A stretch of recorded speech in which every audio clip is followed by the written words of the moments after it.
I'm Kenneth, a relationship coach and a psychotherapist. Every relationship is different, and every breakup is different. Work with me, and you'll get professional help on your situation. Just click on the link in the description below, or go to my website, askcraig.net.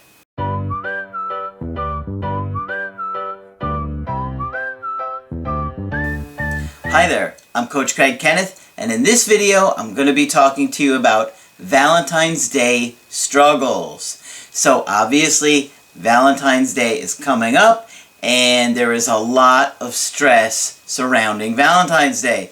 Obviously, if you're going through a breakup and the holiday is about love, it could really tug at you, and it could make you even more confused about how to handle your situation.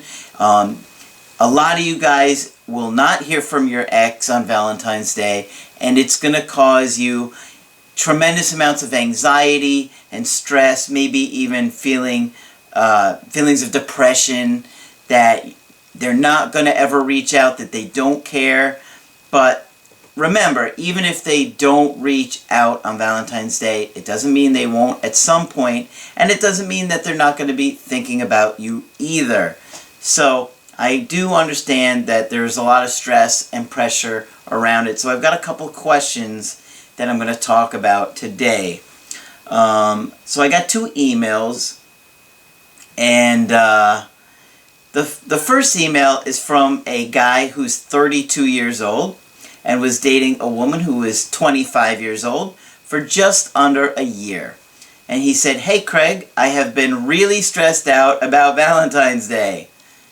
No surprise there. "I keep going back and forth between what to do in my situation. My ex and I broke up 2 months ago. She texted me, 'Happy New Year's,' and I replied." Okay, so that's about a month ago. Let's see what's going on since then. "When I suggested getting together, she said she would let me know. I haven't heard from her yet."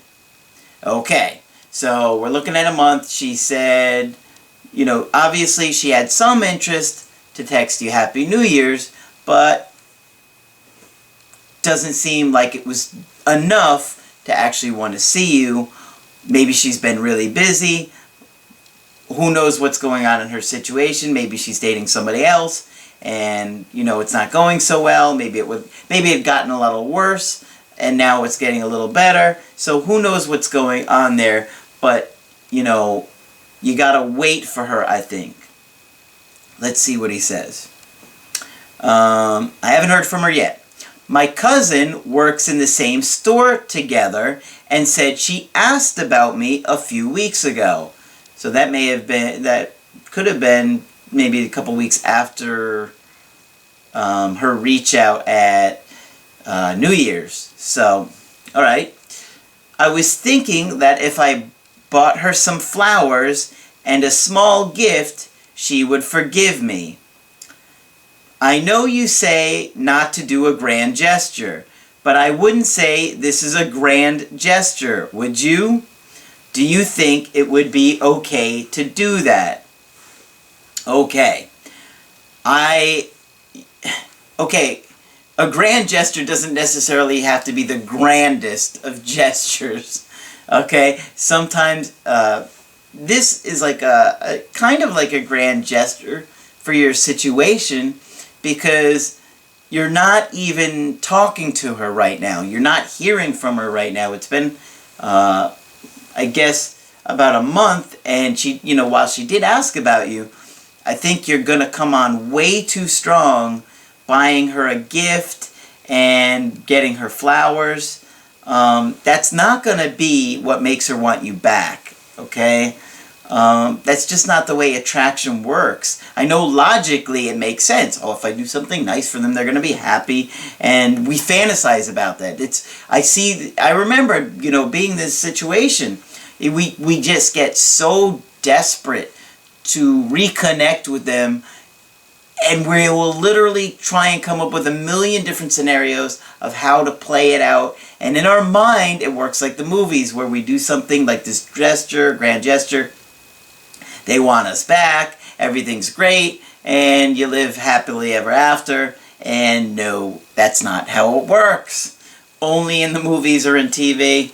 It doesn't happen like this in real life, unfortunately. It would be great. Hey, here's some flowers. Here's some, whatever, candy.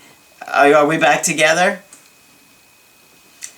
But that's not how it works. So, I wouldn't do it because, if anything, it's going to make her feel uncomfortable and odd. She's going to be like, you're going to go to the store and just, here's some flowers and a little gift, and we're not on speaking terms. It's going to be like, whoa, wait, what? No, I would not do that in your situation. I understand you're probably scared. Oh, if I don't get her anything, she's going to be angry at me. But it would make a lot more sense for you to say, well, I haven't talked to you in a month. Why would I get you a Valentine's Day gift when I haven't heard from you in a month? That would make more sense than showing up to her job with a gift and some flowers. I mean, that's going to be like, wait, what? Where is this coming from? And believe me, I hear it from women all the time. They talk about things that happen to them in that situation, and they just get turned off and freaked out. So, I got a second email from a guy who wants some help picking out a gift for his ex who he has gone on 2 dates with, okay? So they broke up, but at least they've gone on a couple of dates here. He said, hey Craig, I wanted to say thank you for your incredible videos. They have been so helpful during my recent breakup. I have gone on 2 dates with my ex, and I guess her interest level has gone up a little. All right. Let's see what's going on here. I don't want to come on too strong. Do you think I should give her a gift? Okay.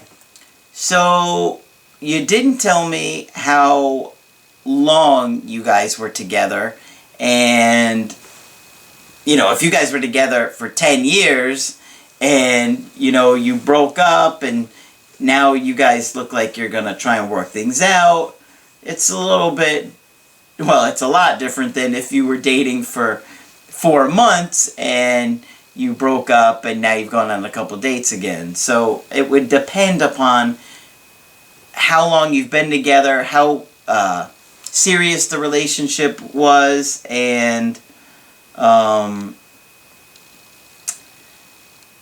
there's some other factors going on there too. So it's not as cut and dry as, do you think I should give her a gift?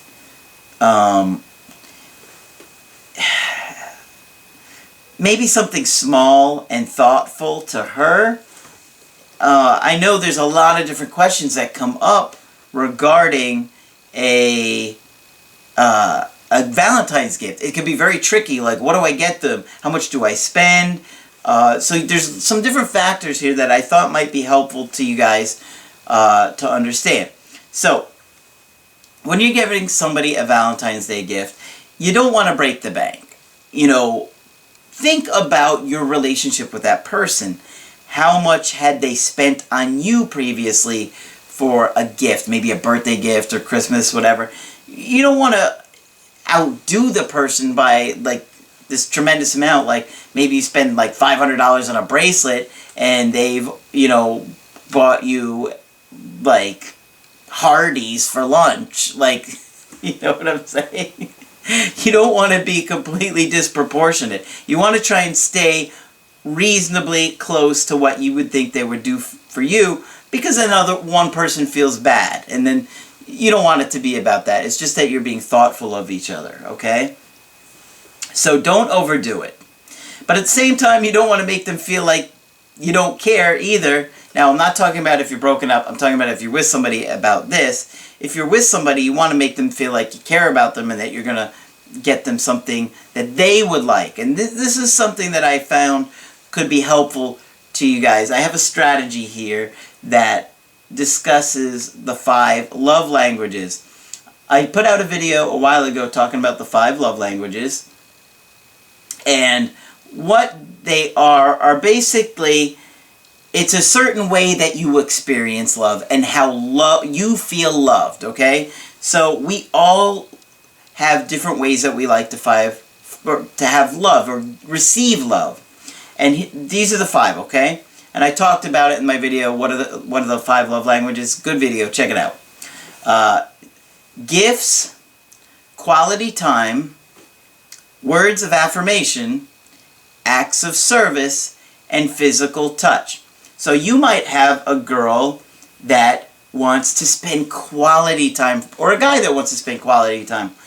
For me, that's one of my favorites. Like, I would rather do something with somebody than get something. I'm not really that interested in getting a gift per se. That's not what makes me feel cared about. I would rather somebody say, hey, I got us tickets to go see Guardians of the Galaxy 2.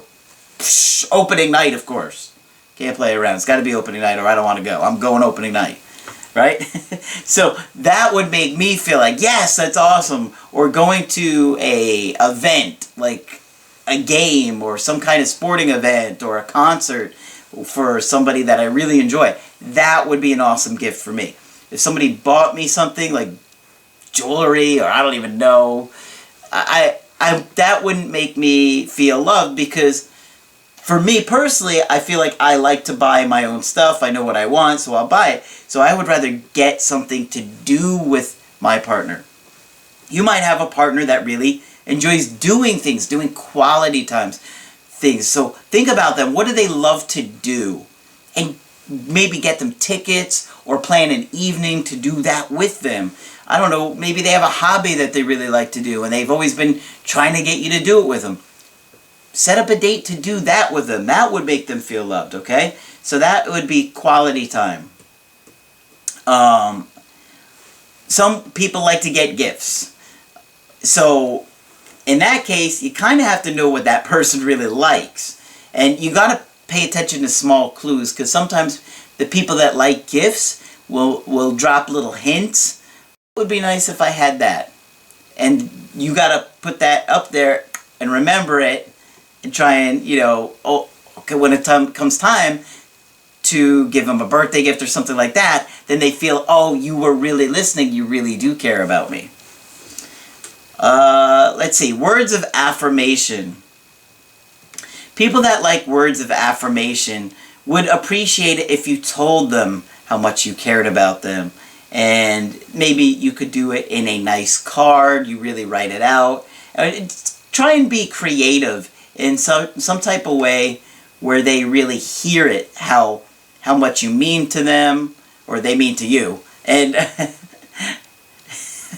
said that backwards. How much they mean to you, but try and be creative in the way that you do it for them, and they would probably feel good about that.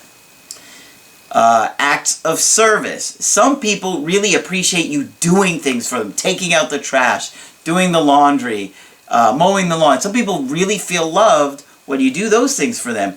So if you have a partner that really appreciates acts of service, perhaps you could, paint the bedroom for them that they asked you to paint. Don't do it on your own, guys. I can see that now. Coach Craig said to paint her bedroom. I did it in black and she's complaining. No, don't do that. It's something that they've probably mentioned to you would be a good way to do that. Pay attention to something they maybe have said. Or maybe you could say, I know you've been wanting to clean out the garage lately. I was thinking for part of your gift, maybe I could spend a day taking care of that for you. See what they say. That might make them feel loved.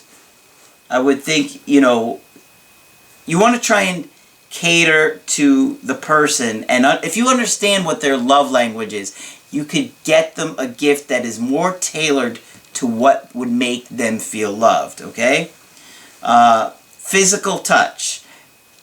If that's one of the fifth one. If somebody likes physical touch, then maybe you could give them like a little love coupon that says it's good for a free massage, or I don't know, maybe you take them to get a massage with you. You both get massages together and you get them a manicure or a pedicure, or something like that. That would probably, be something that they would really enjoy. But, every person appreciates different things. I've dated women that don't like jewelry. It's tough to buy gifts for a woman that doesn't like jewelry, especially if she doesn't have any particular hobbies or interests, where you could say, oh, I know she would really appreciate this because she loves that hobby or this. Some women don't like flowers, so you don't want to, you don't want to just buy something because that's what you see everybody doing. Try and do something special for the person that you're with, and it'll be helpful, and it will make them feel loved and special on Valentine's Day, which is ultimately your goal. So, if you want to get my help personally, go to my website, askcraig.net, sign up for the coaching option that works best for you. If you like the video, put a like on there so I know you appreciate it. And be sure to subscribe to the channel because I do post videos Monday through Friday. But that's it for this video. I'm Coach Craig Kenneth, and I will talk with you soon.